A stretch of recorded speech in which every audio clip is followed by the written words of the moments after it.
Hello student, math express চ্যানেলে তোমাদের সবাইকে স্বাগত জানাই। আজকে আমরা করবো কোর্সে দেখি 1.2 এরই পরের অঙ্কগুলো। চলো দেরি না করে অঙ্কগুলো শুরু করা যাক। আজকে 1 নম্বর পার্ট। আজকে আমরা করবো 1 থেকে 3 পর্যন্ত অঙ্ক। দেখো একের অঙ্কগুলো দেখো কি বলেছে। 1 নম্বর বলে দিয়েছে যে নিচের অনুপাতগুলিকে লঘিষ্ঠ আকারে প্রকাশ করি ও প্রত্যেক অনুপাতের ব্যস্ত অনুপাত লিখি। তাহলে দেখো 1 নম্বর অঙ্ক আজকে করবো। 1 নম্বর এ নম্বর কি বলেছে প্রশ্নটা, যে 12:15 12:15 লঘিষ্ঠ অনুপাত কত? তো কাটাকাটি যাবে কত দিয়ে, দেখো 3 দিয়ে যাচ্ছে। 3 4 12 3 5 15 আর যাবে? আর তো যাবে না।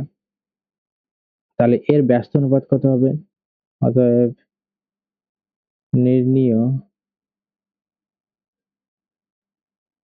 ব্যস্ত অনুপাত সমান সমান, তাহলে ব্যস্ত অনুপাত কি উল্টে যাবে? এটা হয়ে যাবে 5:4। এটা আমাদের উত্তর।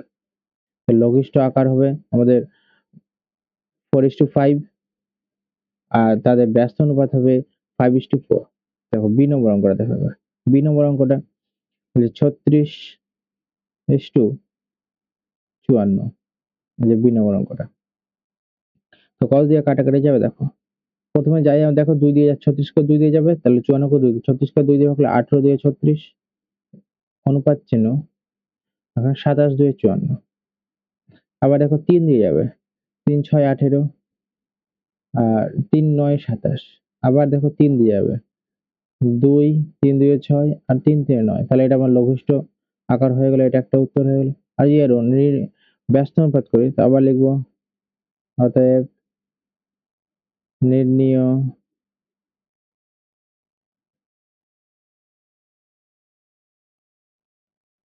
ব্যস্ত অনুপাত সমান সমান, তাহলে 2:3 এর ব্যস্ত অনুপাত কত হবে? 3:2। এটা আমাদের উত্তর। চলো পরের অঙ্ক দেখো। এ আর বি হয়ে গেছে, এবার এখানে করবো আমরা সি আর ডি। তাহলে সি নম্বর অঙ্ক দেখো। সি নম্বর অঙ্ক কি বলেছে? 75:120, 120 75:120। তাহলে দেখো কত দিয়ে যেতে পারে? 5 দিয়ে সোজা দেখতে পাচ্ছি আমরা, 5 দিয়ে কাটাকাটি যাবে। তাই 5 কে 15 দিয়ে গুণ করলে হয় 75। 5 75 কে 5 দিয়ে ভাগ করলে হয় 15। আবার 120 কে 5 দিয়ে ভাগ করলে হয় 24। পরে আবার দেখো 3 দিয়ে যাচ্ছে, 3 5 15 আর 3 8 24। তার লঘিষ্ঠ আকারে কি হলো? 5:8। আর যদি ব্যস্ত অনুপাত করি তাহলে কি হবে? ব্যস্ত অনুপাত, অতএব ব্যস্ত অনুপাত কত হবে? ব্যস্ত অনুপাতে তো উল্টে যাবে, তাহলে 8:5 হয়ে গেল ব্যস্ত অনুপাত। তাহলে এবার ডি নম্বর অঙ্ক দেখো। অঙ্কগুলো তোমরা অবশ্যই বুঝতে পারবে, যদি না দেখো তাহলে প্রথম থেকে আবার একবার দেখবে, যে ঠিক বুঝতে পেরে যাবে। নাহলে এক ধার থেকে করো অঙ্কগুলো আমার সাথে সাথে, ঠিক বুঝতে পারবে। তারপর এটা দেখো 169:221। তাহলে কত দিয়ে কাটাকাটি যাবে? এটা যাবে 13 দিয়ে। 13 কে 13 দিয়ে গুণ করলে কত? 169। তাহলে এখানে 13 হবে ইস্টু, এটাও 13 দিয়ে যাবে। 13 কে 13 একে 13 আর 7 13 91, তাহলে 17। তাহলে লঘিষ্ঠ আকার কত হলো? 13:17। যদি ব্যস্ত অনুপাত করা যায়, তাহলে অতএব লিখবো ব্যস্ত অনুপাত সমান সমান, তাহলে উল্টে যাবে, তাহলে 17:13। এটা আমাদের উত্তর হয়ে গেল। চলো এবার দেখো পরের অঙ্ক দেখো। পরের অঙ্ক তাহলে এ নম্বর এর আগে হয়ে গেছিল, বি নম্বর হয়ে গেছে, সি নম্বর হয়ে গেছে, ডি নম্বর হয়ে গেছে। এবার করবো ই নম্বর আর এফ নম্বর। তাহলে ই নম্বর অঙ্ক দেখো কি হবে। তাহলে ই নম্বর অঙ্কটা 9xy is to 12xy। তাহলে লঘিষ্ঠ আকার করলে দেখো এখানে xy কে রেখে যাবে দু জায়গায়, তাহলে এখানে আমাদের 9 কত 12। এবার দেখো 3 দিয়ে যাবে, 3 3 9 আর 3 4 12। তাহলে লঘিষ্ঠ আকারে কত হলো? 3:4। এবার যদি অতএব দিয়ে ব্যস্ত অনুপাত করতে হবে, এবার যেহেতু ব্যস্ত অনুপাতে পরিণত করতে বলেছে, তাহলে ব্যস্ত অনুপাত ব্যস্ত অনুপাত কত হবে? উল্টে যাবে তাহলে 4:3। এবার এফ নম্বর অঙ্কটা দেখো। এফ নম্বর অঙ্ক কি বলেছে? 2 429:663। তাহলে কত দিয়ে যাবে এটা? 429:63 যদি আমরা করি, 3 দিয়ে যাবে। 3 একে 3, 3 4 12 আর 3 3 9। আবার 3 2 6, 3 2 6, 3 1 3।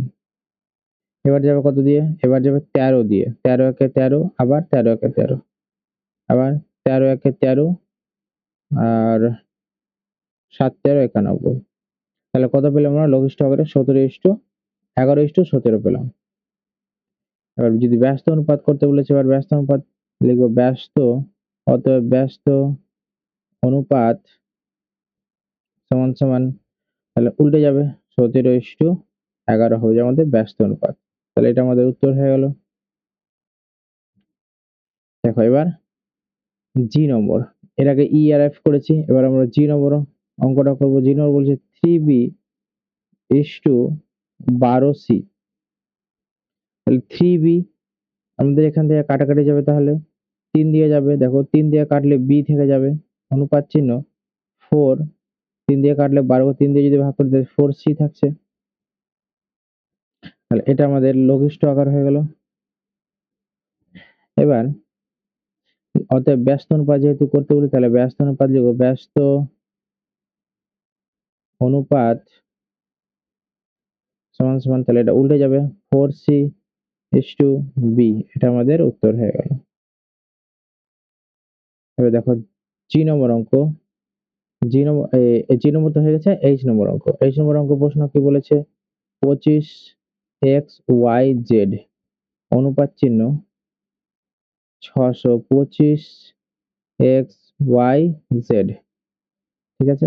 এবার দেখো দু জায়গায় xyz xyz আছে, তাহলে দু অনুপাতের দুদিকে আছে, তাহলে xyz কেটে যাবে, তো বাকি থাকবে কি 25:625। দেখো 5 দিয়ে যাবে, 5 5 25, আবার অনুপাত চিহ্ন 5 একে 5 আর 12, 5 2 10, 5 5 25। আবার 5 দিয়ে যাবে, 5 একে 5 আর 5 25 125। তার লঘিষ্ঠ অনুপাত কত হলো আমাদের? 1:25, 25। তাহলে এবার অতএব দিয়ে ব্যস্ত অনুপাত লিখবো। লিখবো ব্যস্ত অনুপাত সমান সমান 25টা সামনে চলে আসবে, অনুপাত চিহ্ন 1। এটা আমাদের উত্তর। আশা করি বুঝতে পেরে গেছো। এবার দেখো 2 নম্বর অঙ্ক কি বলেছে? নিচের অনুপাতগুলিকে পূর্ণ সংখ্যা অনুপাতে পরিণত করি ও তার ব্যস্ত অনুপাত লিখি। তাহলে পূর্ণ সংখ্যা দিয়ে অনুপাত করবো, তাদের ব্যস্ত অনুপাত ঠিক আগের মতো ব্যস্ত অনুপাত করবো। চলো তাহলে এ নম্বর অঙ্কটা দেখো। এখানে যে 2.5:12.5। এখান থেকে আমরা দেখো অনুপাতগুলো যদি উঠাই, তাহলে কিভাবে অনুপাতগুলোকে উঠাবো? দেখো এখানে দেখো একটার পরে দশমিক আছে না, আবার এদিকেও দেখো একটার পরে দশমিক, তাহলে দশমিক দশমিক এমনি উঠে যাবে। তাহলে এখানে লিখবো 25 ইস্টু কত লিখবো এখানে? 125। তাহলে 5 দিয়ে কাটাকাটি যাবে, 5 দিয়ে 5, 5 5 25, 5 25 125। আবার দিয়ে যাবে 5 একে 5, 5 একে 5, অনুপাত চিহ্ন 5 5 25। লিখবো ব্যস্ত অনুপাত সমান হবে কত? ব্যস্ত অনুপাত হবে 5:1। এটা আমাদের উত্তর। বুঝতে পারলে এবার? তাহলে বি নম্বর অঙ্কটা দেখো। বি নম্বর অঙ্ক কি বলেছে? 5/8 অনুপাত চিহ্ন 7/16। 8 আর 16 লসাগু করলে কত হয়? 8 আর 16 লসাগু করলে সবসময় 16 হয়। তো কিভাবে হবে? 8 আর 16 আমরা জানি, একবারে যদি করি 2 দিয়ে করি তো 4, আবার হয়ে যাবে 8, আবার 2 দিয়ে 2 4, আবার 2 দিয়ে 2 1 2। তাহলে 2 2 4, 4 2 8, 8 2 16, তাহলে লসাগু কত পেলাম 16। তাহলে আমরা 5/8 কে 16 দিয়ে গুণ করব, অনুপাত চিহ্ন দিব। আবার 7/16 কে 16 দিয়ে গুণ করব, 16 16 কেটে গেল। আর 8 2 16, তাহলে আমরা কত পেলাম 10:7। আর পূর্ণ সংখ্যা হয়ে গেল। এবার এটা আমাদের ব্যস্ত অনুপাত কত, ব্যস্ত অনুপাত করো, লিখব ব্যস্ত, অতএব ব্যস্ত অনুপাত হলো 7:10। এটা আমাদের উত্তর। বুঝতে পেরে গেছো? চলো সি নম্বর অঙ্কটা দেখো এবার। সি নম্বর অঙ্কটা কি বলেছে, 0.7 ইস্টু 0.49। এখানে থেকে একটার পর দশমিক, এখানে দুটার পর দশমিক, তাহলে এখানে যদি আমাদের দুটার পর দশমিক করতে হয় তাহলে কি করব, 0.7, একটা শূন্য এখানে নিয়ে নিব। এখানেও হয়ে গেল 0.49। এবার দেখো এখানেও দুটা পর দশমিক, এখানেও দুটা পর দশমিক, তাহলে আমরা দশমিক দশমিক এমনি উড়িয়ে দিব। তাহলে কত পাবো, এখানে পাবো 70 আর এখানে পাবো 49। এবার আমরা কি করব, লঘিষ্ঠ আকারে প্রকাশ করলে 7 দিয়ে যাবে, 7 10 70, এখানে 7 7 49। এবার আমরা অতএব দিয়ে লিখবো ব্যস্ত অনুপাত হলো 7:10। সেটা ডি নম্বর অঙ্ক করে। এবার কি রয়েছে ডি নম্বর অঙ্কতে, আবার আগের মতোই বি নম্বর অঙ্কের মতো এখানে আছে 2/5 অনুপাত চিহ্ন 3/4। তাহলে 5 আর 4 যদি আমরা লসাগু করি তাহলে কত হবে, 5 4 20, মৌলিক সংখ্যা। তাহলে এখানে 2/5 গুণ চিহ্ন 20, আবার অনুপাত চিহ্ন 3/4 অনুপাত চিহ্ন গুণ চিহ্ন 20। তাহলে 5 4 কে 5 দিয়ে গুণ করলে 20 হয়, আর এটাকে কাটলে কত হবে 4 হবে। তাহলে 4 2 8, আর এখানে হয়ে যাবে 5 3 15। অতএব দিয়ে কি লিখবো, অতএব দিয়ে লিখবো ব্যস্ত অনুপাত হলো 15:8। অ্যান্সার। পরের অঙ্ক দেখো, কি নম্বর 22:4.5/7। ঠিক আছে, তাহলে সমান সমান দিয়ে কি লিখবো, 22 তাহলে 4 সাথে 28, 28 আর 5 কত হবে 33, 33/7। তাহলে এই 7টাকে নিচে 7টাকে আমাদের উড়াতে হবে, তাহলে কি করবো 22 গুণ 7, দুদিকে আমরা কি করবো 7 দিয়ে গুণ করে দিব, 33/7 ইন্টু 7, তাহলে 7 7 কেটে গেল। এখন 22 কে 7 দিয়ে গুণ করলে কত হয়, 7 2 14, 4 হাতে 1, আর 7 14 আর 1 15, 154:33। তাহলে এটা কাটাকাটি যাবে, কাটাকাটি কত দিয়ে যাবে, 3 11 দিয়ে যাবে, 11 দিয়েই যাবে। 11 দিয়ে কাটলে কত হবে, 11 দিয়ে কাটলে হবে 11 একে 11, আর 4 44, 4 11 44, অনুপাত 3। তো এবার অতএব দিয়ে লিখবো, যেহেতু পরস্পর মৌলিক হয়ে গেলে আর কাটাকাটি যাবে না। এবার এখানে লিখবো আমরা ব্যস্ত অনুপাত, যেহেতু ব্যস্ত অনুপাত কত বলেছে, ব্যস্ত অনুপাত হলো, তাহলে ব্যস্ত অনুপাত কত হবে 3:14। এবার এফ নম্বর অঙ্ক, এফ নম্বর বলেছে আবার এর আগের বি এবং ডি এর মতো অঙ্কটাই আবার আছে, 7/15:3/20। তাহলে 15 আর 20 লসাগু কত হবে, 15 আর 20 লসাগু হবে 60। ওই জন্য দুদিকে 60 দিয়ে গুণ করে দিব। 7 15 গুণ চিহ্ন 60 বা 60, 3/20 গুণ চিহ্ন 60। তাহলে 15 4 60, আর 20 3 60, তাহলে কত হবে 4 7 28, আর এখানে 3 3 9। আবার লিখবো অতএব দিয়ে, যেহেতু আর কাটাকাটি যাবে না একে অপরের সাথে, তাহলে এখানে করব কি, ব্যস্ত অনুপাত হলো কত হবে, ব্যস্ত অনুপাত 9:28। এটা আমাদের উত্তর।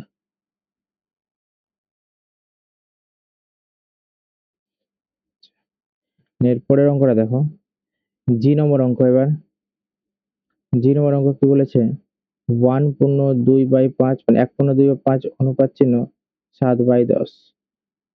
তাহলে কত হবে এখানে, 5 একে 5 আর 6 7, তাহলে 7/5 অনুপাত চিহ্ন 7/10। দেখো নিচে 5 আর 10 এর লসাগু কত হয়, 10 হয়। তাহলে উভয় পক্ষকে মানে অনুপাতের দুই দিকে 10 দিয়ে গুণ করে দেবো।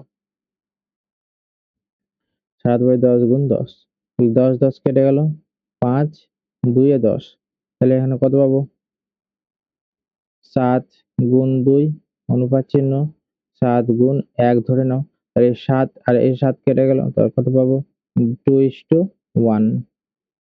অতএব দিয়ে কি লিখবো, এবার অতএব দিয়ে লিখবো ব্যস্ত অনুপাত হলো 1:2। যেহেতু ব্যস্ত অনুপাতটা আমরা করছি তাহলে উল্টে যাবে, এটা আমাদের উত্তর। এবার এইচ নম্বর অঙ্কটা দেখো, কি বলেছে, 4.4 অনুপাত চিহ্ন 5.61।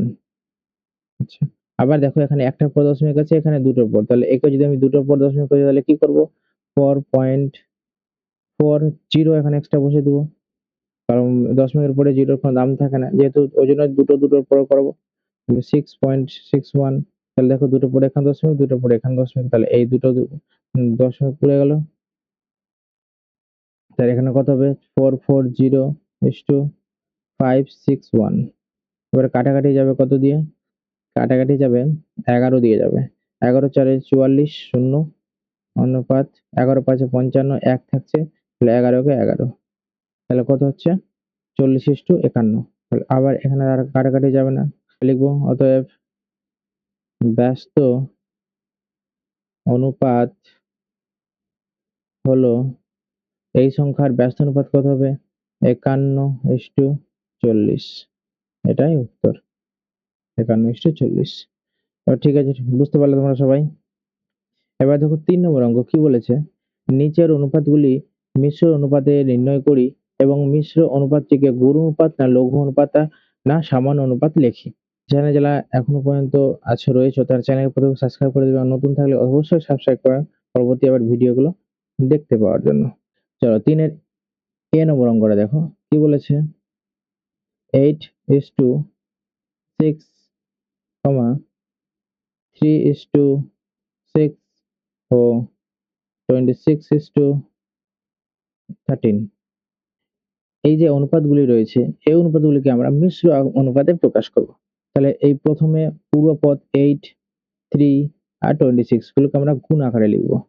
তাহলে সমান সমান দিয়ে লিখবো 8 গুণ 3 গুণ 26 অনুপাত চিহ্ন, আর এই যে দ্বিতীয় পদ আছে বা আমাদের কি কোন পদ বলা হয়, এটাকে বলা হয় কি উত্তর পদ,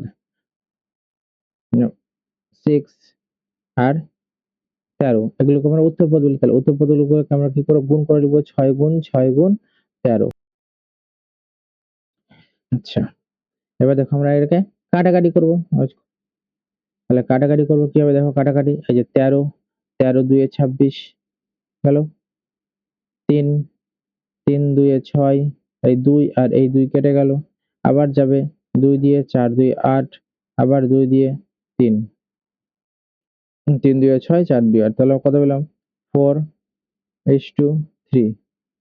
এবার এই অনুপাতকে আমরা কি বলেছি, লঘু অনুপাত না গুরু অনুপাত, তাহলে এটা পূর্বপদ, দেখো পূর্বপদটা কি আছে, উত্তর পদ থেকে পূর্বপদটা বড় রয়েছে, তার জন্য এটা হবে কি গুরু অনুপাত।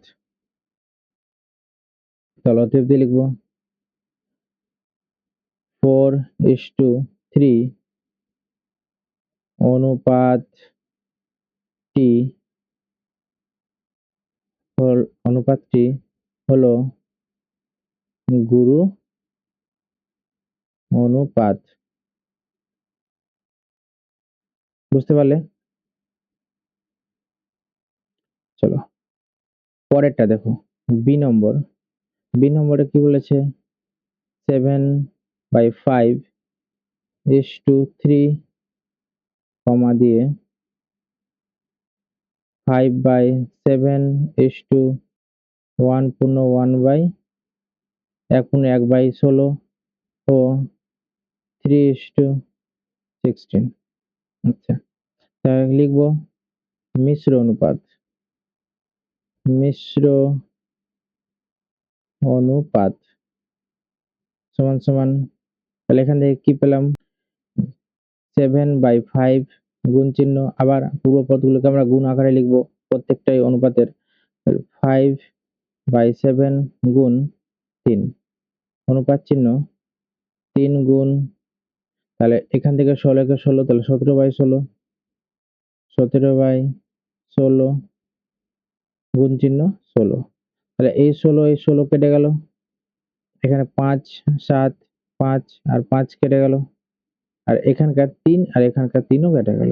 তাহলে বাকিকে, তাহলে এই প্রথম অনুপাত থেকে পাচ্ছি আমাদের 1:2, পরেরটা থেকে পাচ্ছি 17। তাহলে অতএব দিয়ে কি লিখবো? অতএব দিয়ে লিখবো, তাহলে এই অনুপাতটা 1:17 যে পেলাম, এই অনুপাতটা কি অনুপাত পেলাম? যেহেতু পূর্ব পদটা উত্তর পদ থেকে ছোট, তাই জন্য আমরা লিখবো এটা লঘু অনুপাত। অতএব লিখবো 1:17 অনুপাতটি 1:17 অনুপাতটি হলো লঘু অনুপাত।